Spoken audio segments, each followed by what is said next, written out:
slow runner. When I was a kid, I ran slow. I don't know why. I always ran behind the fat boys. And I took it as a metaphor for my life, that perhaps I would always be slow and I'd always be running behind everybody else. And maybe I wouldn't even finish. There were 3 fat boys, and they always ran in front of me. I don't know why they were faster than me. All the kids would be showered and dressed and in the next class looking out the window at me while I was trying to finish up the last lap. I was slow. But one thing I could do, I could jump. I could do the high jump. Oh yes, I could jump over fire hydrants. I could jump over German shepherds. I could jump over automobiles. So they put me in the high jump.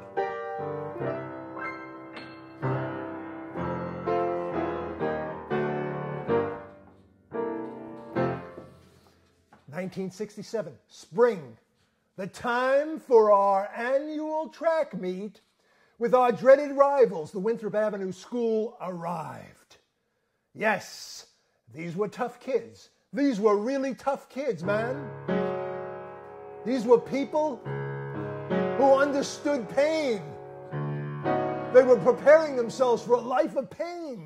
Not like us. We were sissy boys. We were sissified. We were preparing ourselves for a soft life.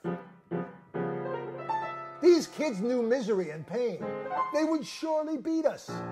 Not with superior athletic skill, but with meanness.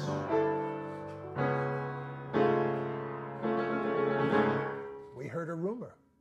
A rumor was going around. Yeah, they said that Winthrop Avenue had a new kid in their school. Yeah, and he was their secret weapon. And he was going to win it all for them. He was going to beat everyone. The name of this secret weapon? Luther. Now, we didn't know anything about the German Reformation. That would have scared us. But we did know who Lex Luthor was.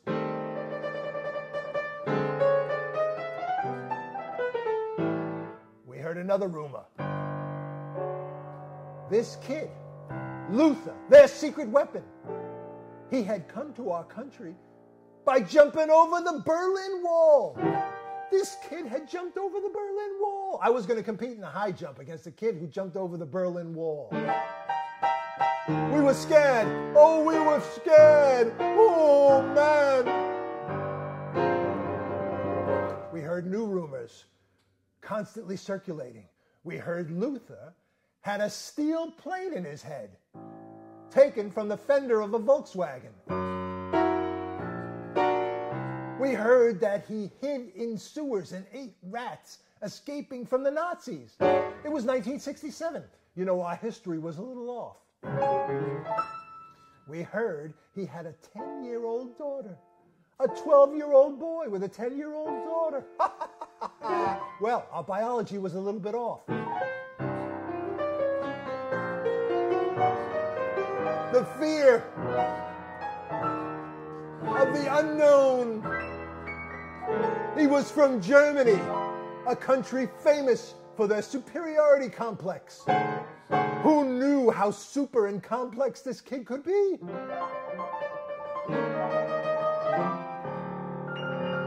But wait a minute.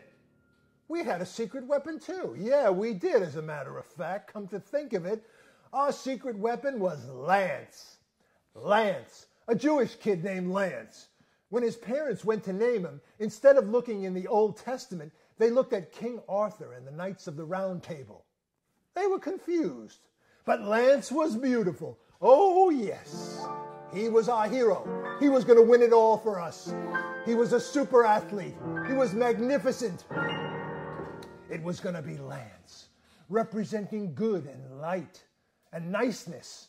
And then there would be Luther, representing evil and darkness and wall jumping. And then there would be me, representing slowness.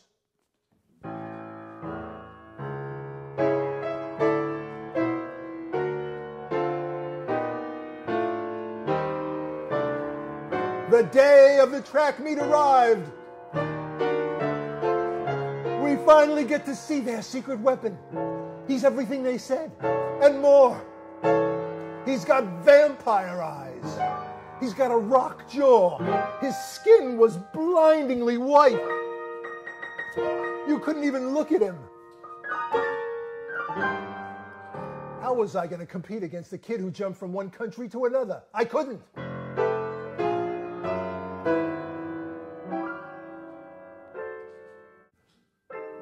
By early evening, the score was tied.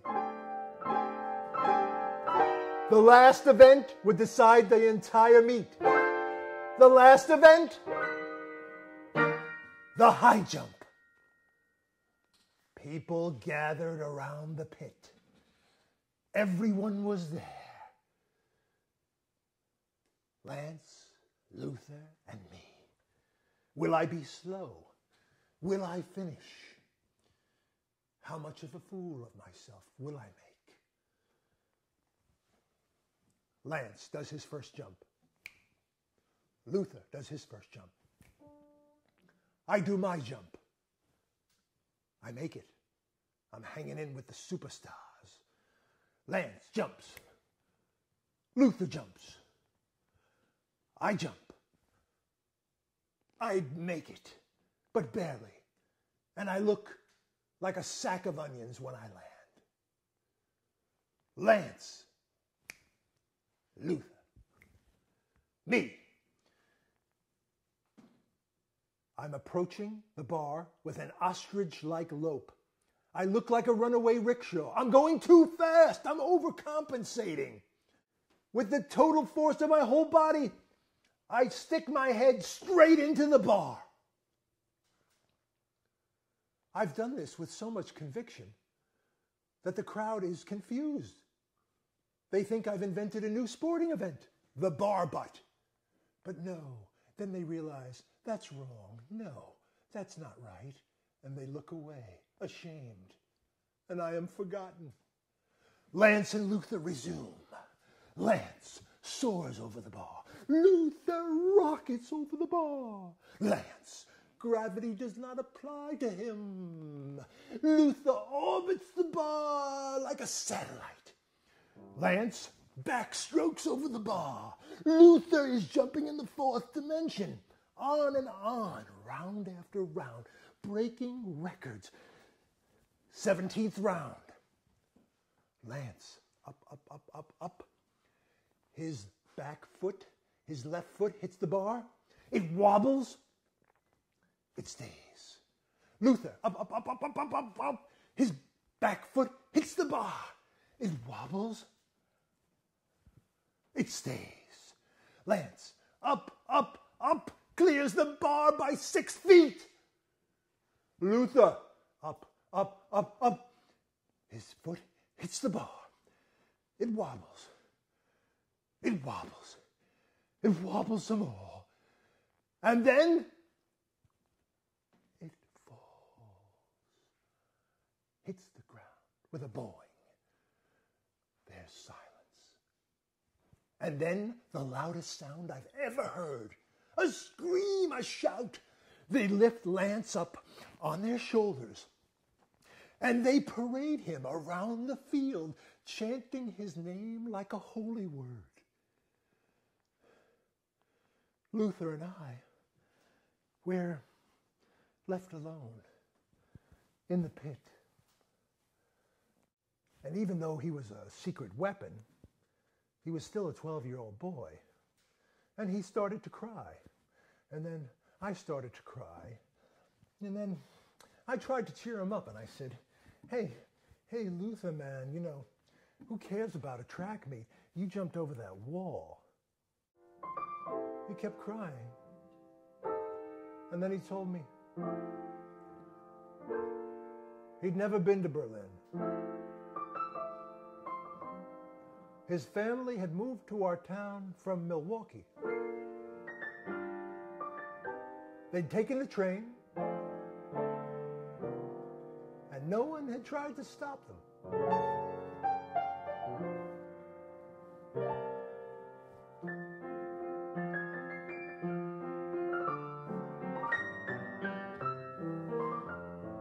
Bye.